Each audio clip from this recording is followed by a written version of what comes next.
Assalamualaikum warahmatullahi wabarakatuh. Sobat Mina semua, berjumpa lagi dengan kita dalam acara yang kita tunggu-tunggu, yaitu Suara Palestina. Kali ini edisi spesial, kita akan membahas tentang refleksi 2 tahun Taufanul Aqsa, sebuah peristiwa besar yang mengguncang tatanan dunia, mengguncang perpolitikan internasional, sebuah peristiwa yang menjadi titik balik dari perjuangan pembebasan Palestina dan kemerdekaan dari Palestina itu sendiri. Kali ini kita bersama Ustadz kita tercinta, yaitu Ustadz Ali Farhan. Ini Ustadz Ali Farhan bukan berarti dari Pakistan, hanya marganya saja yang Khan ini. Apa kabar Ustaz? Alhamdulillah, baik, masih sehat ya. Alhamdulillah. Hari ini ada agenda kemana nih Ustaz? Ya, alhamdulillah. Pagi-pagi biasa editing tulisan ya. Kan kita di Mina rata-rata 5-7 tulisan minimal ya per hari. Terus siang tadi menghadiri acara MUI, Ormas-Ormas Islam berkumpul di kantor MUI Jakarta di Jalan Proklamasi, membahas refleksi termasuk 2 tahun. 2 tahun Taufanul Aqsa ya. Terus tadi sore pulang dan langsung ke sini. Karena ada amanat komando dari Mas Yudi. Pemirsa Sobat Mina, jadi Taufanul Aqsa ini adalah sebuah peristiwa yang mengguncang tatanan politik internasional. Sebuah peristiwa di mana pejuang Palestina yang melakukan serangan kepada Zionis Israel, kepada penjajah yang menjajah wilayah Palestina, sebuah kekuatan yang katanya oleh narasi-narasi internasional dikatakan Israel ini terkuat dan tidak terkalahkan, tapi ternyata mampu dihancurkan, mampu dikuasai oleh pejuang Palestina yang hanya bermodalkan senjata-senjata yang sederhana. Kita akan ulas apa saja keberhasilan dari Taufanul Aqsa ini yang dijalankan oleh para pejuang Palestina, dan kita akan bahas pula bagaimana kelanjutannya.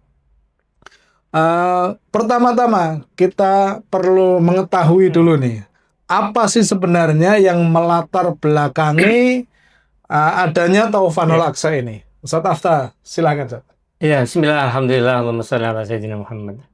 Ya, terima kasih Mas Wida. Jadi memang pas sekarang tanggal 7 ya, 7 Oktober, dulu dimulai 7 Oktober 2023, sekarang 7 Oktober 2025. Memang ini narasi yang digencarkan oleh Zionis kemudian membombardir Gaza, genosida yang terus-menerus sampai sekarang 2 tahun. Alasannya tadi Mas Wida, membalas serangan Hamas ya, kemudian membela diri, kurang lebih itulah. Ya itulah narasi-narasi, dan narasi ini sempat diikuti juga oleh ya beberapa komunitas ya, atau termasuk oleh umat Islam yang ya tadi literasinya barangkali belum nyampe, sehingga oh ya pantaslah, bahkan di beberapa media nasional ada memang dia pro Zionis, mengatakan kita kan diserang berarti kita serangan balasan. Padahal kalau ditarik ke belakang, Zionis sudah menjajah, ini latar belakang, menjajah sejak tahun 48. Kemudian sejak 2007 diblokade tuh jalur Gaza, dari darat, laut, udara. Jadi kan orang-orang Gaza, para pejuang di sana ingin, kita udah diduduki, dijajah, diblokade, ya ingin justru orang-orang dari Gaza, para pejuangnya, rakyatnya ingin melawan. Itu biasalah kalau ada lagunya Maggie Z nih maksudnya. Kola Maggie Z dia mengatakan semut merah pun kalau terinjak dia menggigit. Masya Allah. Jadi artinya itu gambaran aja bahwa dimanapun orang terjajah dia mesti melawan. Seperti kita bangsa Indonesia 350 tahun, Belanda, Jepang, ya melawan lah, tidak rela tanahnya dijajah. Ini berarti para pejuang di sana sedang melawan lah. Bagaimana dikatakan Zionis membalas serangan balasan? Oh, dia yang nyerang duluan kok sejak tahun 48. Udah berapa ribu orang ditahan segala. Ini pejuang-pejuang Palestina, pejuang-pejuang kemerdekaan yang di jalur Gaza baru sekali melawan yang dalam bentuk yang paling besar lah. Kok pejuang-pejuang Palestina yang disalahkan, sementara Zionis yang sudah puluhan tahun dibiarin aja. Dia nyerang terus. Berarti yang narasi yang kita angkat di media kita adalah justru para pejuang Palestina yang menyerang balasan. Ini latar belakang yang pertama. Kemudian latar belakang yang kedua ini yang cukup menarik ya pemirsa, bahwa sepanjang tahun 2023 itu kondisi Masjidil Aqsa sangat memprihatinkan. Bahkan terakhir itu sampai para pejabat Zionisnya ke pelataran Al-Aqsa pakai apa itu sepatu segala macam. Nah, ini karena bagi para pejuang yang ada di tepi barat maupun yang ada di Gaza, Masjidil Aqsa itu garis merah atau apa? Red Cross ya. Red Cross. Garis merah. Jadi kalau itu disentuh marah. Karena itu masjid. Nah, ini yang tidak banyak diketahui orang karena ini kan narasinya lagi-lagi kembali ke narasi bahwa sekali Masjidil Aqsa disentuh, kita bergerak. Termasuk yang di tepi barat. Cuma di tepi barat kan terbatas persenjataannya. Nah, yang di jalur Gaza punya cukup senjata yang memadai sehingga saya harus menyerang Zionis karena Zionis menyerang Masjidil Aqsa. Ini yang membuat apa ya latar belakang secara keagamaan ya. Kalau tadi kan secara pembelaan manusia manapun lah, negara manapun kalau dijajah dia pasti melawan. Itu udah umum. Kemudian yang kedua, yang ketiga, dalam sebulan sebelum Oktober ini memang sejak tahun 2022 itu kan normalisasi rame ya. Negara-negara yang notabene penduduknya mayoritas muslim malah menjalin normalisasi. Tahun 2022 itu ada dalam Abraham Accord itu ada 4 negara yaitu Maroko, Sudan, Uni Emirat, Bahrain. Nah, para pejuang di Palestina ingin mengingatkan jangan berlanjut lagi, apalagi ini menjelang Oktober nih Mas itu konon kabarnya dan ini bisa dikonfirmasi di beberapa media bahwa sudah mulai ada deal-dealan atau ya apa ya pembicaraan di belakang. Sekarang nggak ada yang di belakang layar, semua pasti terpantau antara Zionis dengan Arab Saudi kan. Bahkan tadi saya juga sempat berbincang dengan beberapa petinggi yang ada di MUI mengatakan bahwa sudah hampir lah, walaupun mungkin tidak terlalu terang-terangan bahwa Saudi akan normalisasi. Nah ini para pejuang Palestina mengingatkan jangan sampai terjadi. Maka dibikinlah serangan. Setelah apa yang terjadi setelah terjadi serangan, kemudian ini yang ditunggu oleh para pejuang. Zionis menyerang Gaza habis-habisan, Arab Saudi mundur, nggak mau lanjut. Nah ini kurang lebih latar belakang yang secara global ya itu turunannya sangat banyak. Jadi artinya sebuah latar belakang yang wajar sebagai bangsa yang terjajah melawan. Jadi bukan Zionis yang membahas serangan balas, justru pejuang-pejuang yang di Palestina, di Gaza yang melakukan serangan balas setelah sekian puluh tahun dijajah. Oh iya, Itu kurang lebih. Kalau nama Taufanul Aqsa sendiri berasal dari mana? Oh iya, jadi memang setiap kegiatan perlawanan itu menggunakan nama sendiri-sendiri ya. Kalau dulu tahun 2000-an ada Intifada, itu perlawanan juga. Ada Intifada Al-Aqsa, perlawanan untuk Al-Aqsa. Nah, beberapa kali menggunakan istilah-istilah yang berbeda. Nah, tahun ini rupanya karena yang disentuh tadi Masjidil Aqsa, maka kita harus melawan dengan kata-kata Al-Aqsa apa? Tentunya dengan berbagai pertimbangan muncullah Tufanul Aqsa yang artinya bisa dimaknai Tofan Al-Aqsa atau Badai Al-Aqsa atau banjir Al-Aqsa. Jadi ingin membuktikan bahwa sekali Al-Aqsa disentuh akan muncul badai. Badai kan memporak-porandakan kekuatan Zionis, kekuatan musuh-musuh atau bangsa penjajah. Nah muncullah maka Tufanul Aqsa atau Badai Al-Aqsa atau banjir Al-Aqsa membanjiri mereka atau ya Tufan Al-Aqsa itu. Kurang lebih itu masih dari nama ya. Jadi Taufanul Aqsa atau Badai Al-Aqsa adalah sebuah kebangkitan dari semangat perlawanan rakyat Palestina. Dan pejuang Palestina menunjukkan bahwa mereka bukanlah satu pihak yang layak dikasihani. Bukanlah satu pihak atau elemen yang selalu mendapatkan belas kasihan. Tetapi mereka justru menunjukkan kekuatan. yang kekuatan itu layak diperhitungkan melawan hegemoni penjajahan. Nah, saya ingin menyoroti tentang bagaimana semangat kebangkitan dari rakyat Palestina ini, Ustaz. Sehingga mereka bisa melakukan sebuah perlawanan dan bisa berhasil memporak-porandakan kekuatan musuh. Iya, betul betul. Jadi berbicara soal apa ya, kadang ada orang berpikir patut dikasihani ya. Sementara para pejuang di Palestina itu dia tidak ingin dikasihani. Saya pernah mendampingi Syekh Dr. Omar waktu ke Aceh ya, 2 tahun lalu ke Aceh sampai ke Sabang. Dia menyampaikan di beberapa tempat ya, masjid-masjid besar itu mengatakan kami ini para pejuang sudah biasa seperti Anda bangsa Indonesia, bangsa pejuang waktu dijajahkan. Kami menceritakan perjuangan kami, bukan kami ingin dikasihani kemudian kalian berdonasi enggak. Kami ingin menyampaikan bahwa di sana pertama ada Masjidil Aqsa. Kami yang ada di lapangan mempertaruhkan jiwa raga. Nah, Anda perannya apa terhadap Masjidil Aqsa? Bukan dengan kami, bukan. Kan menyentuh itulah. Ya peran Anda membantu kami untuk Masjidil Aqsa. Membantunya ya doa, paling tidak donasi, dukungan. Jadi kami tidak minta dikasihani. Itu yang pertama. Yang kedua, di sana banyak anak perempuan. Korban paling banyak kan anak-anak ya. Kaum perempuan, orang-orang lanjut usia. Nah itu dibunuhi, kami menjadi bentengnya. Nah kalian bagaimana? Itu ada saudara-saudara Anda, kakak Anda, adik Anda walaupun bukan saudara kandung, tapi saudara muslim sedang digenosida, dihancurkan.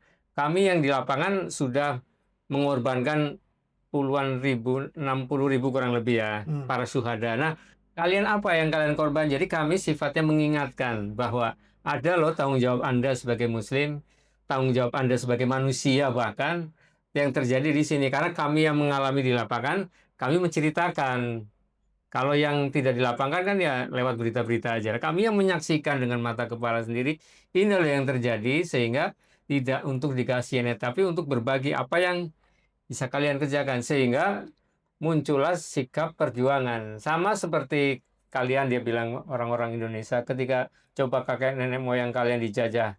Kan semua tidak terima melawan yang istilahnya bambu runcing ya, yang itu sebagai simbol bahwa dengan bambu runcing pun bisa melawan. Itu menunjukkan bahwa gerakan perlawanan itu tidak akan pernah berhenti walaupun secara persenjataan ya di mana-mana namanya penjajah senjatanya jauh lebih lengkap, secara asimetris jauh lebih lebih memadai, tapi itulah nilai perjuangan. Sehingga kalau kita justru menurut saya nih Mas Hid, kita yang berterima kasih sama para pejuang Palestina.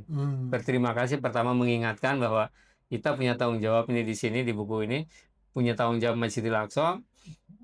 Kita diingatkan. Yang kedua di buku Bumi Palestina bahwa di sana ada manusia terjajah. Kita yang pernah terjajah punya tanggung jawab untuk membantunya. Kurang Nah, lebih itu, Pak. jadi Sobat Minah semuanya, kalau Anda ingin mengetahui lebih banyak lagi tentang referensi-referensi isu-isu tentang seputar Palestina, jangan lewatkan ada beberapa buku yang layak untuk menjadi bahan bacaan Anda, menambah khazanah dan referensi tentang kepalestinaan. Ada 4 buku di sini. Yang pertama ada Masjidil Aqsa. Ini Masjidil Aqsa tanggung jawab seluruh umat Islam. Terus kemudian yang kedua ada Bumi Palestina milik bangsa Palestina. Kemudian yang ketiga ada Hubungan Indonesia-Palestina. Tiga-tiganya ditulis oleh Imam Yassallah Mansur dan Ustadz Ali Farkhanzani. Satu lagi buku yang tidak kalah menarik yaitu Rencana Strategis Pembebasan Masjidil Aqsa yang ditulis oleh seorang profesor asli Palestina, aslinya pakai shot, asli. Kasih ya. Masya Allah.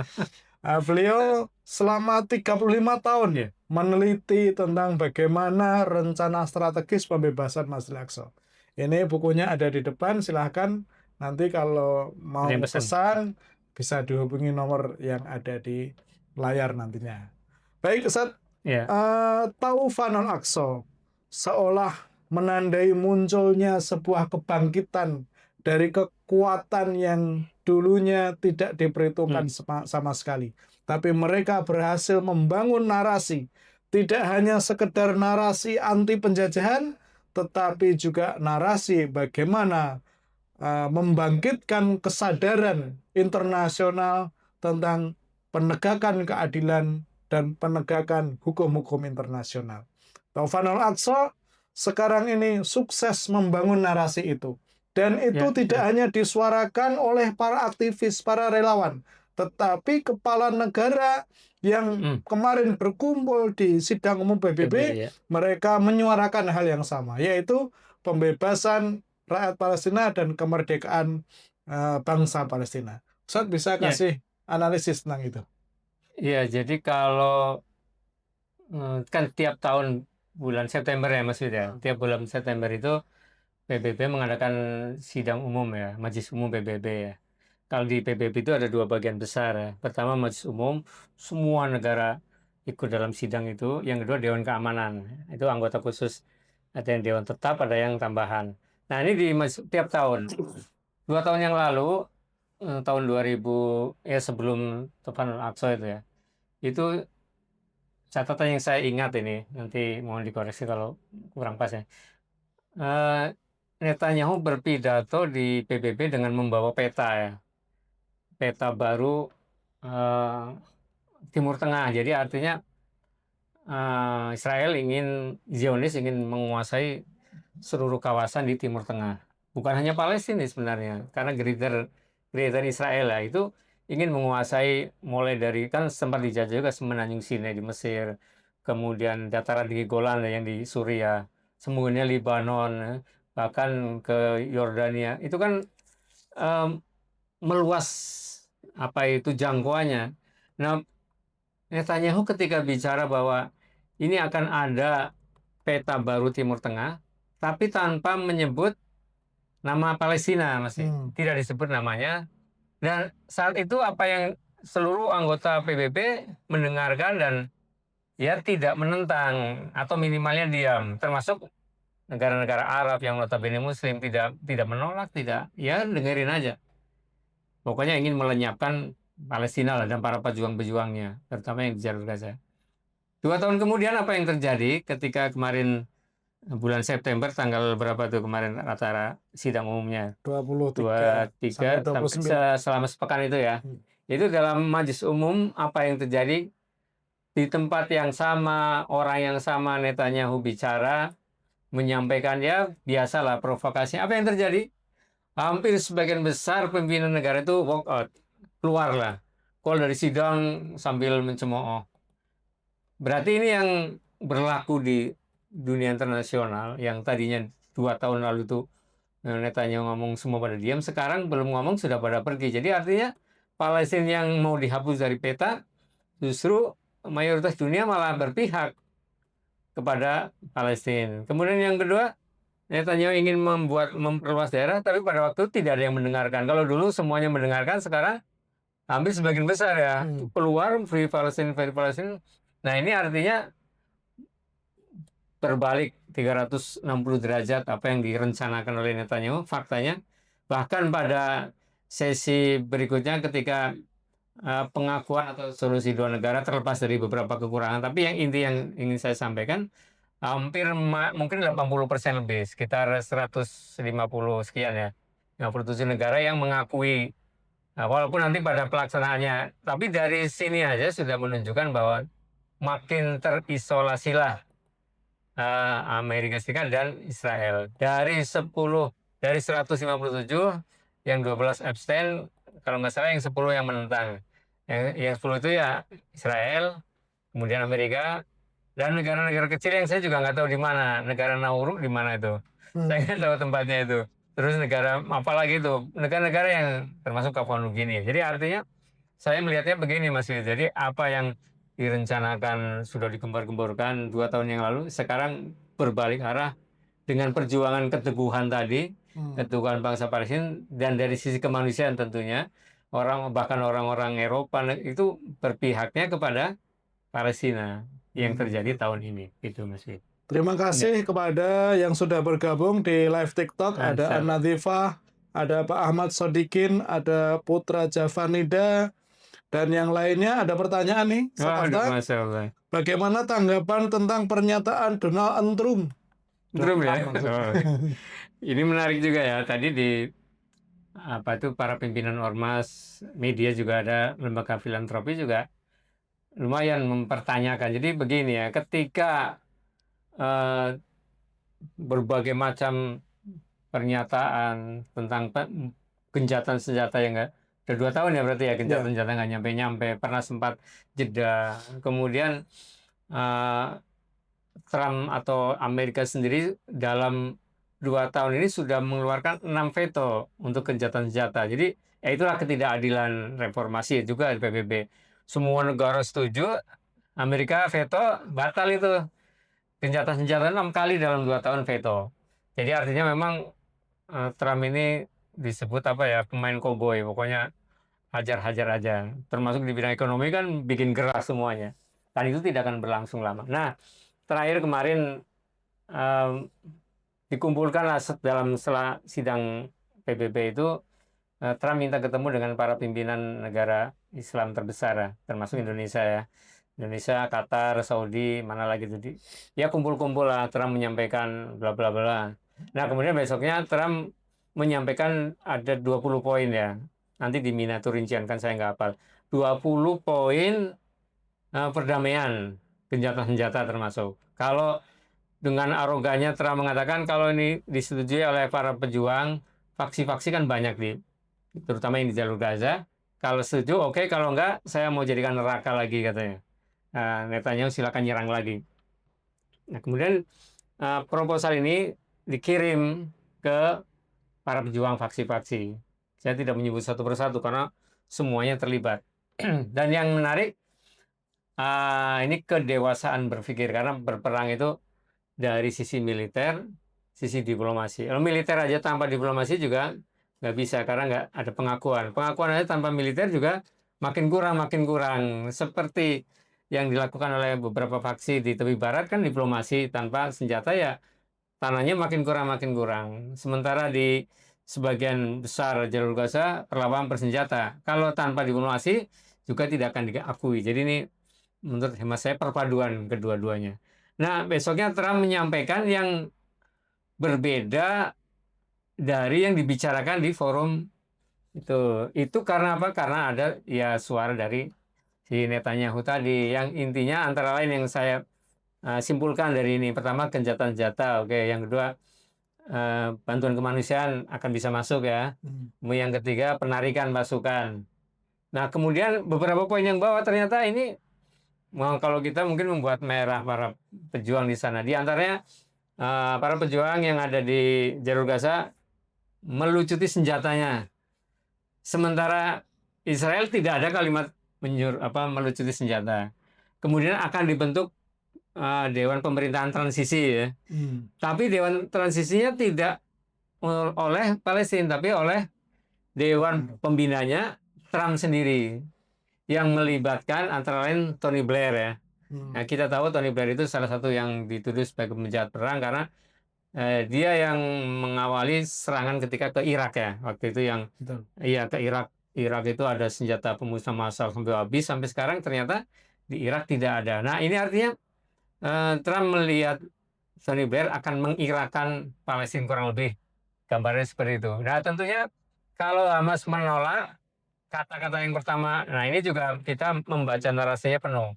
Kalau Hamas langsung tolak, akan dijadikan neraka. Nah, Hamas kan berpikir ulang juga kan, kalau yang ngomong Amerika ya karena punya senjata. Nah, dengan bahasa, ya namanya kita kan diplomasi, ya, Hamas mengatakan kami menerima usulan Trump, tapi dengan negosiasi. Jadi artinya tidak menerima semuanya. Apa yang diterima? Pertama, gencatan senjata. Itu jelas. Yang kedua, bantuan kemanusiaan segera masuk. Itu harus. Yang ketiga, penarikan tentara Israel menjajah. Itu juga, itu kan memang tujuannya begitu kan. Nah, itu kan disetujui Hamas apa faksi-faksi yang lain, bukan hanya Hamas, ada semua faksi-faksi yang ada di jalur Gaza itu ya menerima begitu karena memang tujuannya untuk gencatan senjata. Nah, poin-poin yang lain dinegosiasikan yang sekarang lagi dibicarakan di Kairo ya.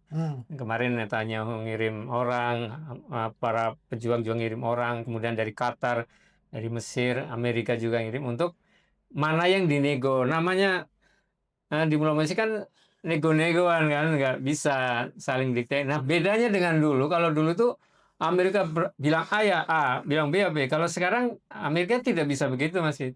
Dia bilang kelihatannya Trump tadi, pokoknya A. Kalau enggak saya jadikan neraka. Tapi dari faksi-faksi perlawanan, oke saya terima, tapi dengan negosiasi. Beberapa catatan yang ini, yang ini, yang ini, yang ini dulu deh, oke. Pertukaran tahanan, oke langsung hari ini juga. Tahanan itu sejak 2 tahun yang lalu sudah para pejuang di Gaza itu oke.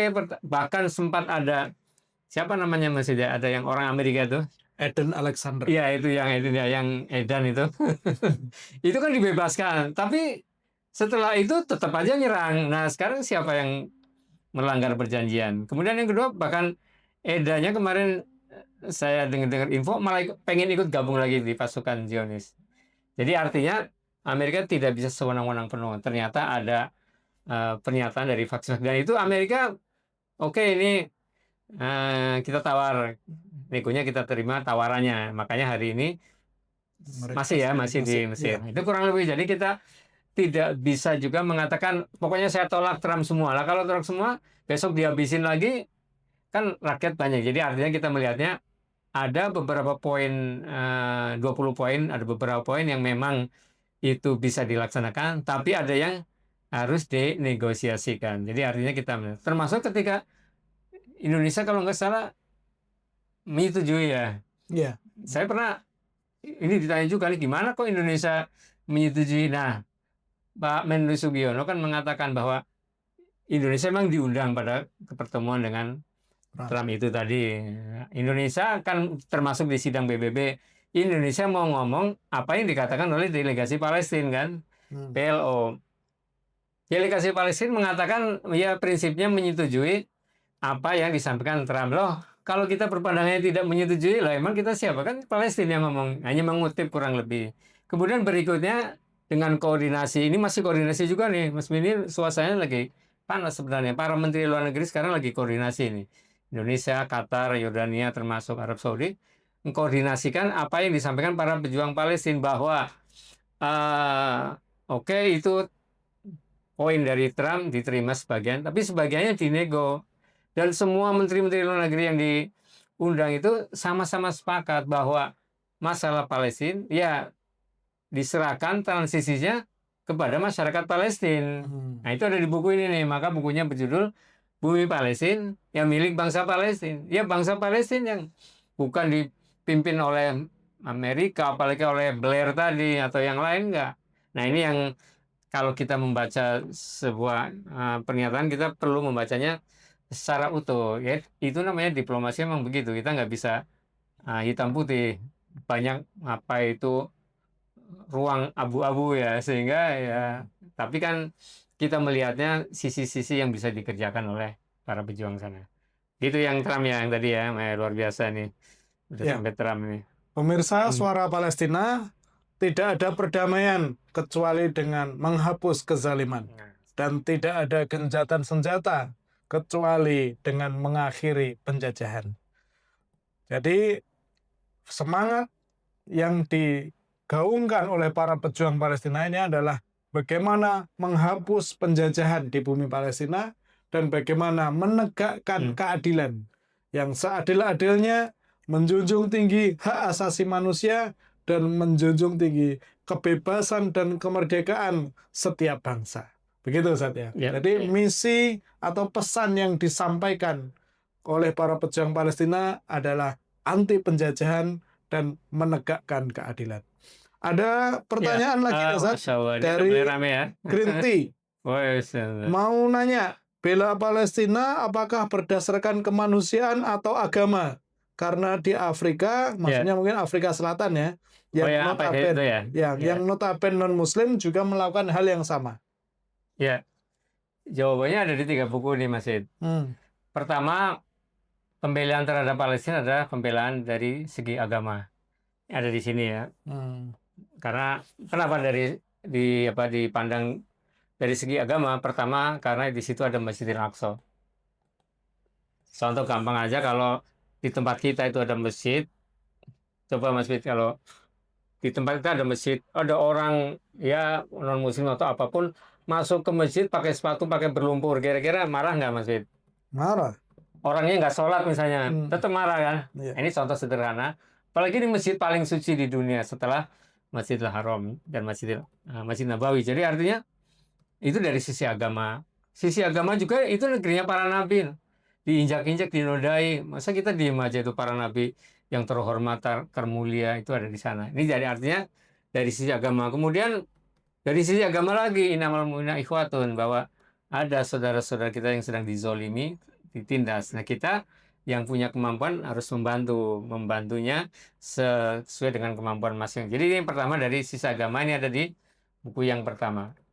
Kemudian yang kedua dari sisi kemanusiaan, ada di buku kedua nih, Bumi Palestina milik bangsa Palestina. Saya kasih contoh begini ya, misalnya dulu di Cianjur apa gempa ya pernah ya?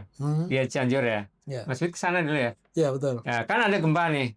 Ketika Mas Fit ditugaskan ke sana mau menolong orang, kira-kira Mas Fit nanya dulu agamanya nggak orang ditolong? Enggak. Ya enggak ya, pokoknya dia yang tertindas, dia yang terkena bencana kita tolong. Itu sisi kemanusiaan. Jadi kalau ada bencana manusia dimanapun, kita tergerak menolong. Bahkan di jalan-jalan minta uang untuk dikirim ke sana. Itu artinya tidak memandang agama.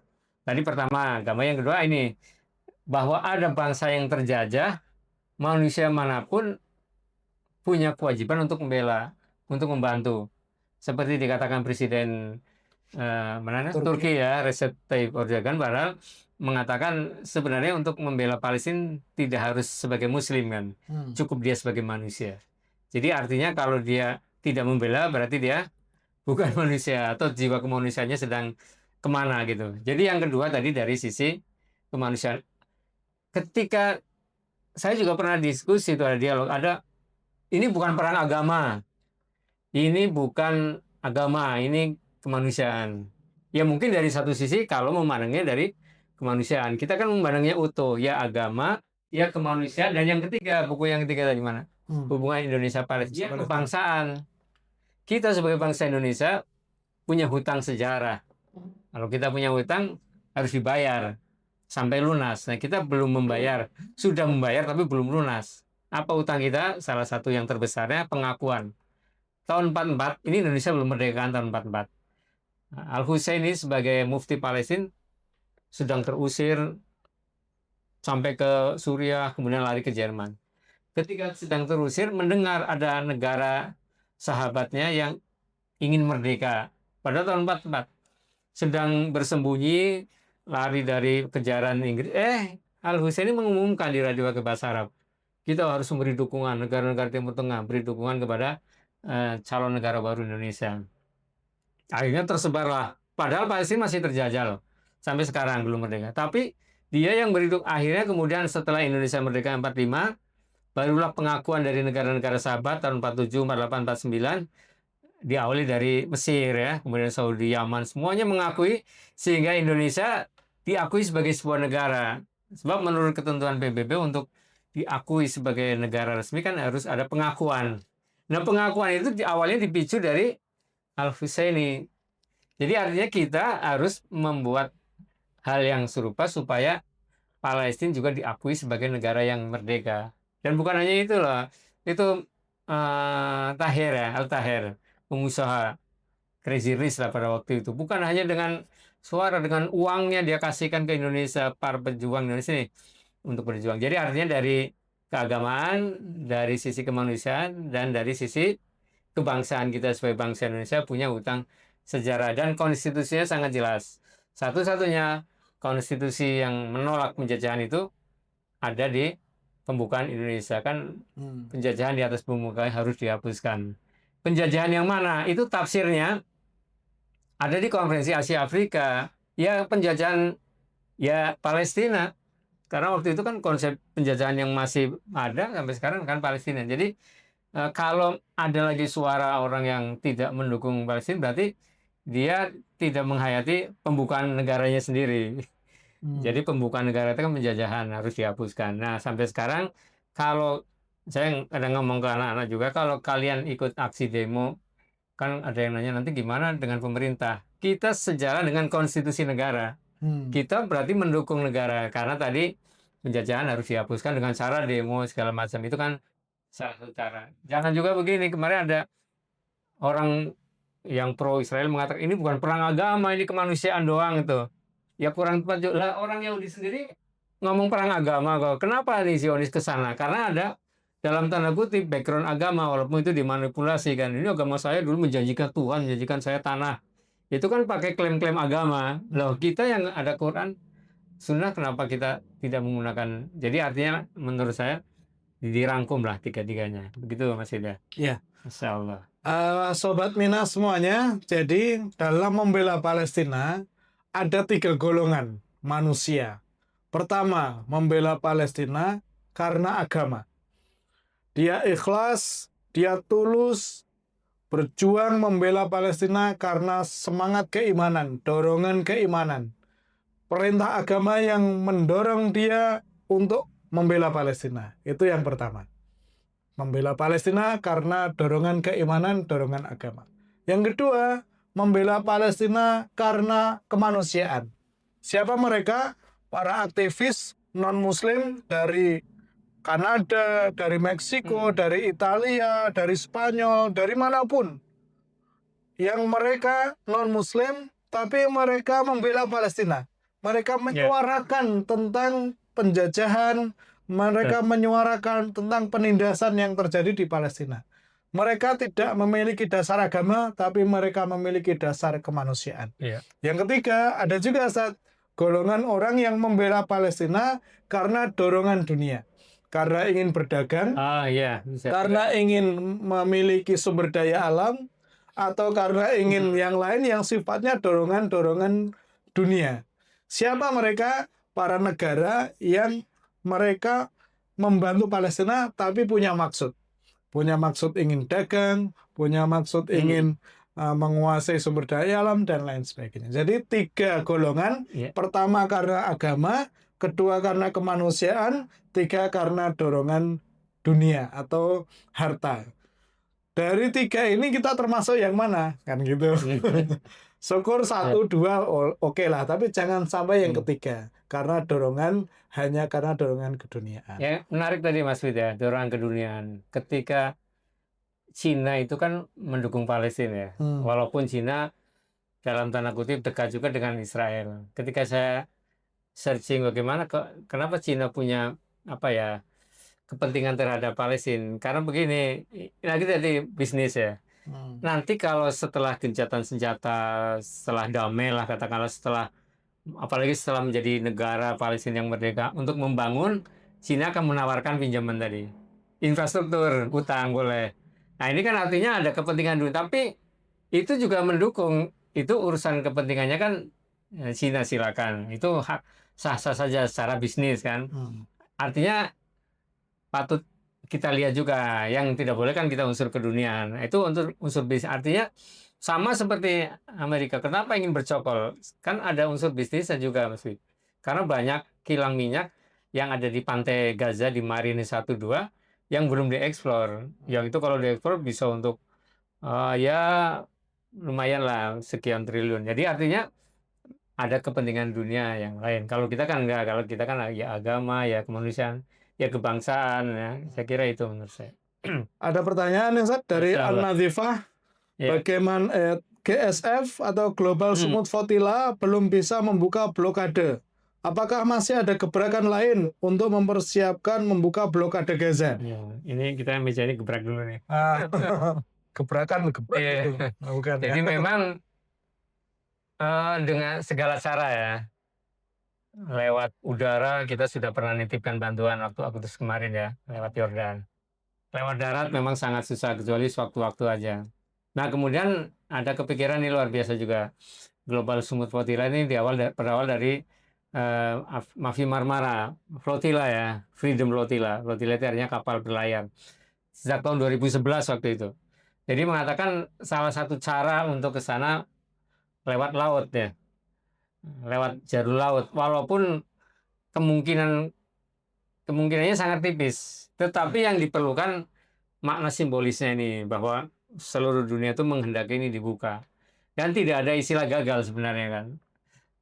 Kemarin sempat diambil, diciduk, ditahan, itu bagian dari perjuangan. Memang perjuangan itu ada risiko-risikonya, Hmm. dan itu risiko yang diambil, dan saya kira itu juga menjadi saksi lah. Nah, GSF atau Global Sumut Flotilla pun demikian tahun ini yang membedakan. Nah, ini yang lebih uniknya. Kalau dulu kan hanya satu kapal ya. Sekarang sampai 40 hampir 50 kapal dari lebih dari 50 negara. Ini kan suatu hal yang sangat luar biasa. Artinya bahwa Sumut Flotilla ini membuka mata dunia aktivis yang bukan hanya muslim ya, non muslim.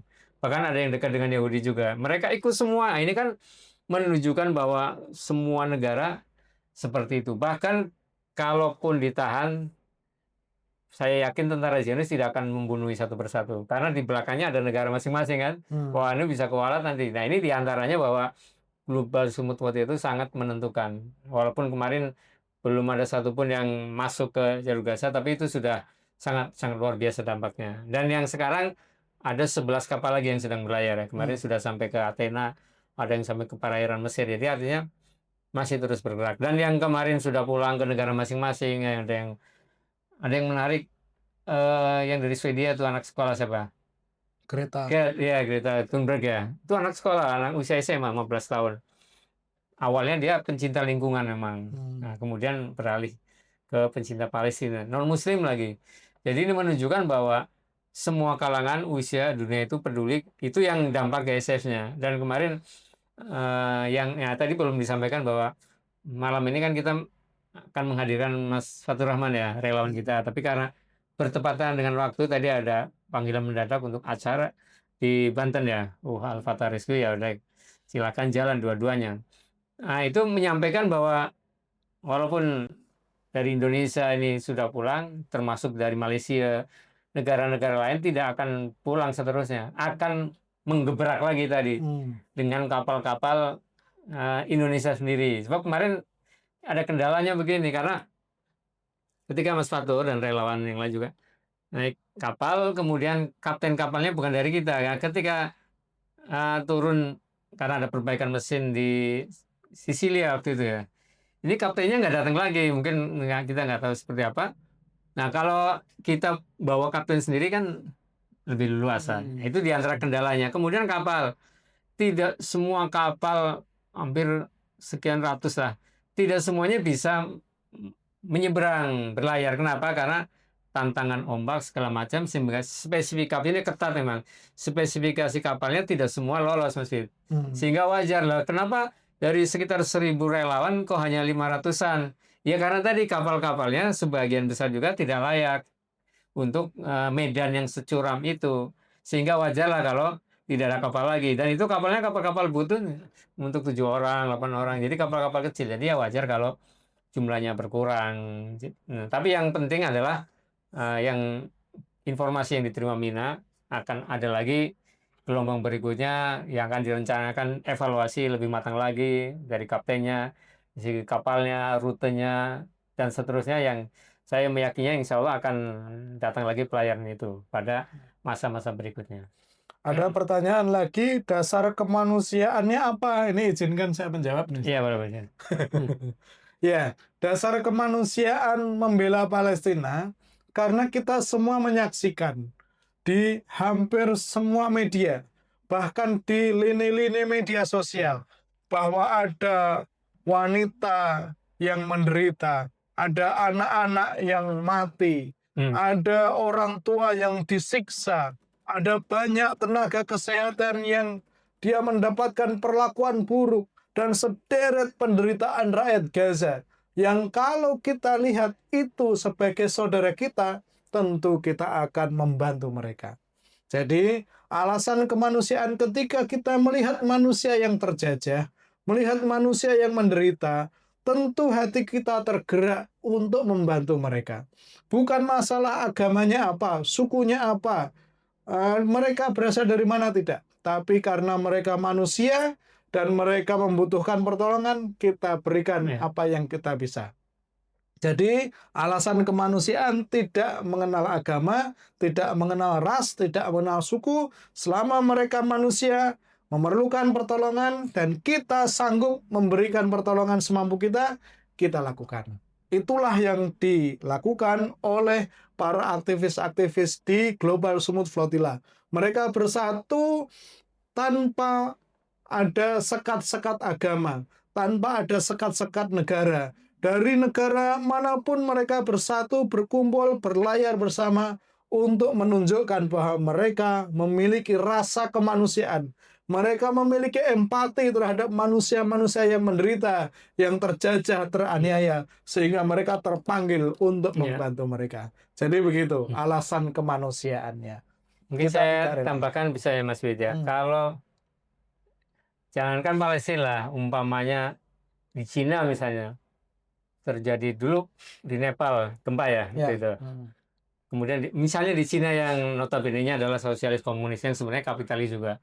Terjadi gempa dan kita mampu membantunya, kita kirim tim SAR untuk membantu mereka. Kita tidak lihat itu muslim atau bukan. Termasuk ketika termasuk Mas Wid waktu itu ya ke Nepal ya. Hmm. Itu kan ada gempa ya. Dikirim tuh orang-orang SAR dari Indonesia ke sana untuk membantu orang-orang yang terkena gempa. Tidak melihat agama, tapi lihat karena di sana ada manusia. Jangankan manusia, kalau ada binatang kita, misalnya saya lagi jalan ada kucing terjepit oleh apa ya batu atau apa, masa kita kucing ini biarin enggak? Kita akan tergerak. Mbak itu kucing lah, ini gimana manusia bukan hanya tertindas batu loh, dibunuhin tiap hari. Masa manusia kita nggak tergerak? Jadi itu kurang lebih menguatkan tadi bahwa dimanapun ada manusia yang tertindas dan apalagi kalau dari sisi agama sangat jelas, agama itu diturunkan untuk hifdzun nas, menjaga nyawa manusia. Dan warga Palestina pun juga melakukan itu saat gelombang Yahudi datang ke Palestina dari Ya, betul, Eropa. Atas rasa betul. kemanusiaan, orang-orang Palestina menolong orang Yahudi, memberikan bantuan kepada orang Yahudi, dan Betul. memberikan tempat kepada orang Yahudi, Iya, betul, betul. memberikan tempat tinggal bagi mereka yang diusir dari Eropa. Itulah yang dilakukan oleh rakyat Palestina waktu itu, Betul. menolong orang Yahudi. Tapi dasar Yahudi tidak Masya tahu Allah. terima kasih, Dikhianati ya. mereka ditolong, justru malah merebut tanah milik penolongnya. Inilah yang dilakukan dan kita saksikan hari ini Yahudi Zionis yang awalnya ditolong oleh orang Palestina tapi justru sekarang menjajah bangsa Palestina. Ibarat kita nolong orang tapi rumah kita kemudian direbut oleh orang yang kita tolong. Inilah yang membangkitkan rasa kemanusiaan kita. Berikut lagi ini dari Petani 156.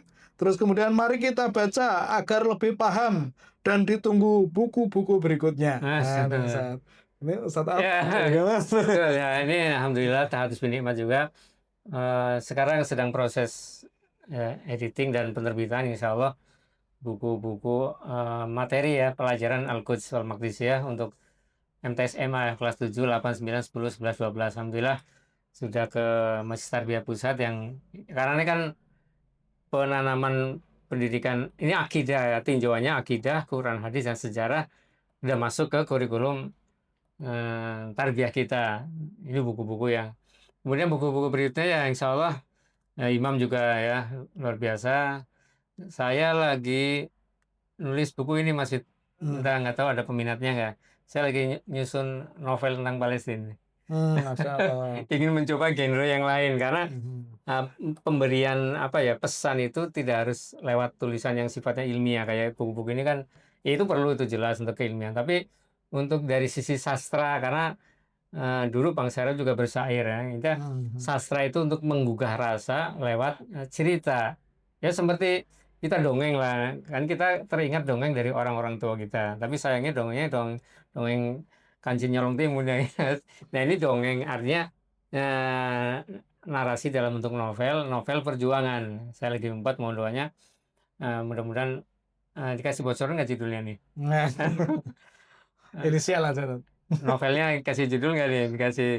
Jadi novelnya karena ini masih nanti dibaca orang lain novelnya nih. Insya Allah tunggu aja. Intinya tentang bahwa Palestina itu bukan hanya darah, bukan hanya angka, tapi ada cinta di dalamnya. Karena cinta itu milik manusia. Sekarang cinta anak-anak muda, cinta yang halal sedang ditindas. Nah, kita gimana rasanya kita, misalnya masih dulu masih muda, kemudian mempunyai cinta ingin menikah, oh kok calonnya direbut orang, itu kan rasa sakitnya di sini ya. Ini bukan hanya direbut, dibunuh, dipanah itu yang ini sedikit bocoran novel yang sedang saya susun. Ada 18 bab, ini udah selesai, tinggal diperhalus Masya ya. Allah, Masya Allah. Mencoba Ya. misalnya. Taufan Al-Aqsa berhasil membangkitkan dukungan internasional Ya, yang belum pernah terjadi sebesar ini sebelumnya. ya. Dari Asia hingga Eropa, dari Amerika Latin hingga Afrika, dari Italia hingga Papua. Semuanya bermunculan mendukung gerakan Taufan Al-Aqsa untuk membebaskan tanah Palestina dari penjajahan. Ya.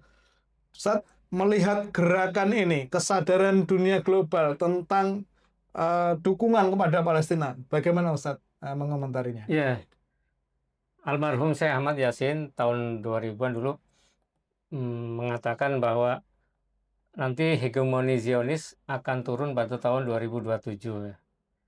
Ya, waktu itu orang-orang bertanya lah, kenapa bisa menghitung angka? Ini bukan ramalan, tapi prediksi berdasarkan fakta-fakta yang ada, kan ada bisa diprediksi ya.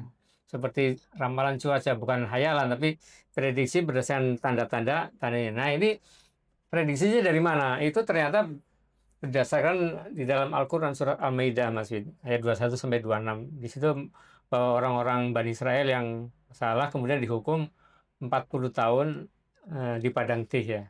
Jadi 40 tahun itu berlaku umum.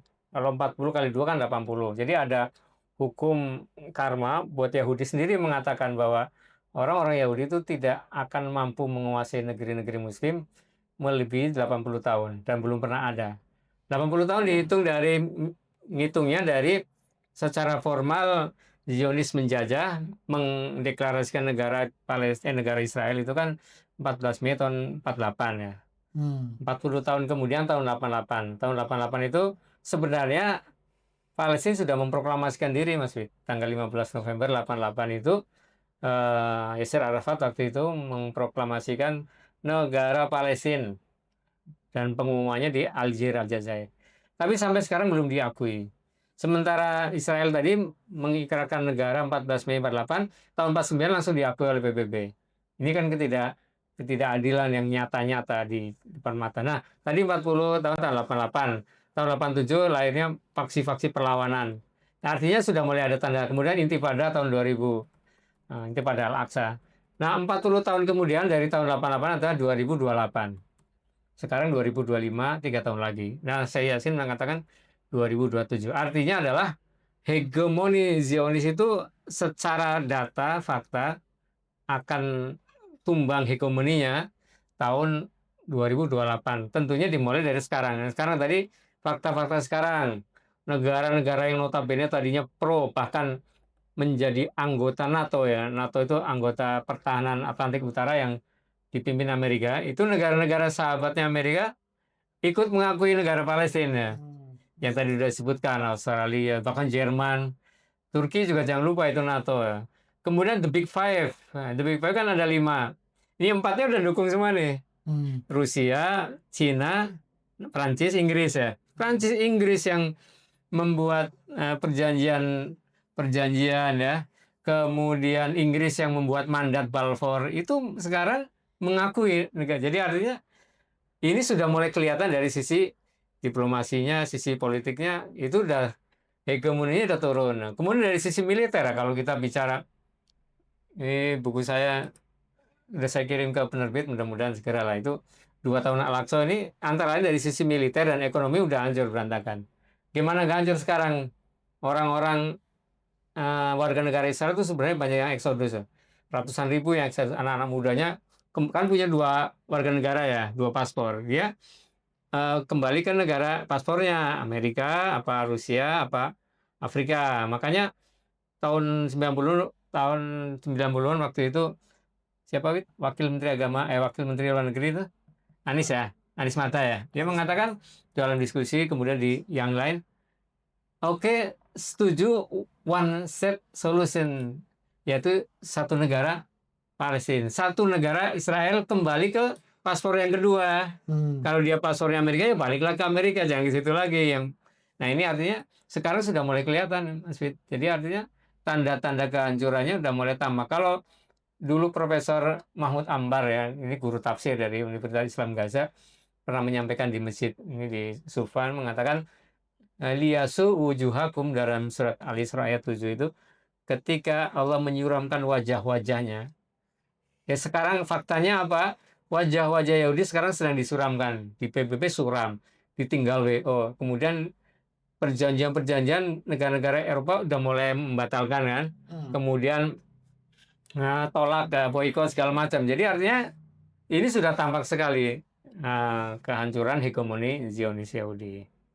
Ya, Baik. tidak terasa nih Ustaz, kita Ya. sudah 1 jam Masya lamanya. Allah, Masya Allah. Saya ingin menyampaikan bahwa Taufanul Aqsa bukan sekedar perlawanan, tetapi Taufanul Aqsa adalah pesan sejarah yang mengguncang nurani kemanusiaan.